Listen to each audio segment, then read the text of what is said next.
So we have clients that are maybe 5 to 10 years away from retirement. What are really the key things we have to start to think about, talk about? And I think the first scenario is to really conceptualize retirement. And it's going to change over those 5 to 10 years to retirement, but start to conceptualize it so that we can build some tangible numbers around and start to solve for, is this a goal that we can hit within reason? And I think the powerful part of that is that we can answer those questions pretty simply with some financial projections, basic assumptions. And what happens is then we can actually start to test, well, is it 5 years from now? Is it 10 years from now? What are the little inputs or variables we could tweak to get it to be shorter as opposed to longer? And then those are decisions you can make that have a butterfly effect on your retirement, right? So, for example, I just was meeting with a client. He's getting ready to sell his business. He thinks he wants to stay involved and work for another 5 years. And he doesn't want to continue to work for another 5 years. So what we're doing is we're working our way backwards through the plan to say, well, financially, what happens? If you're retired now, is it one, sustainable? Two, can you do all the things that you say that you want to do with a relatively low level of risk and high level of confidence? And then when is that? Is it 2 years from now? Is it 5 years?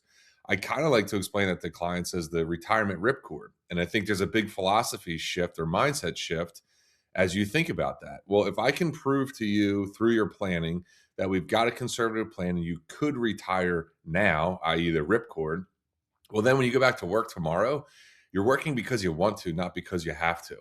And I think that's such a freeing mentality for people that all of a sudden they're waking up every day and going, well, I want to continue to work. This fulfills me. I'm excited about it. I don't know what else I would do on the other side, um, especially if you're young. And so that I think is a really powerful scenario.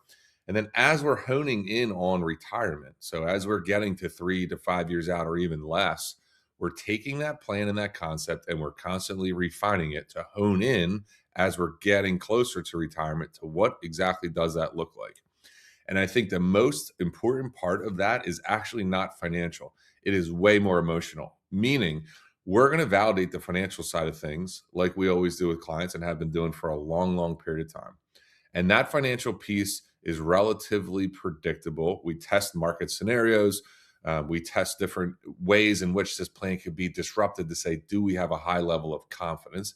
And when we hit that, we're now looking for emotional buy in.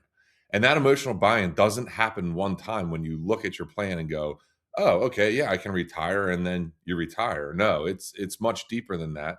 And it's much more than financial, meaning I have to buy into the plan so that when I go to sleep at night, I can put my head on the pillow and go, yeah, I'm confident in this. I'm ready for this. I understand it, not understand the markets, but understand how your plan looks, um, and be buying into that over time. The little voice in the back of your head about running out of money should continue to fade away. And that's the biggest concern that I think clients face as they think about that retirement projection.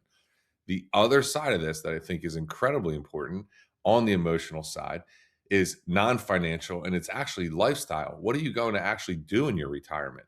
The saying of you don't retire from something, you retire to something, I think is incredibly powerful. And that you can't just hang up your career that you invested decades into and not necessarily know what you're going to on a personal level. So I think those goals are just as important to give you a full level of confidence across your retirement that not only financially things are stable and where you need them to be, but lifestyle wise, I also feel really comfortable and I know what this next iteration of my life is going to look like. As much as it sounds great to not work again, people don't want to be on vacation forever, right? That vacation euphoria wears off, and it's actually proven. There's a lot of statistics around it, and so as that honeymoon vacation phase fades away, what is retirement really going to feel like to you? What is it that's going to get you up out of bed every morning that you're going to feel fulfilled by? And that creates longevity in my mind. That creates fulfillment and a very successful retirement.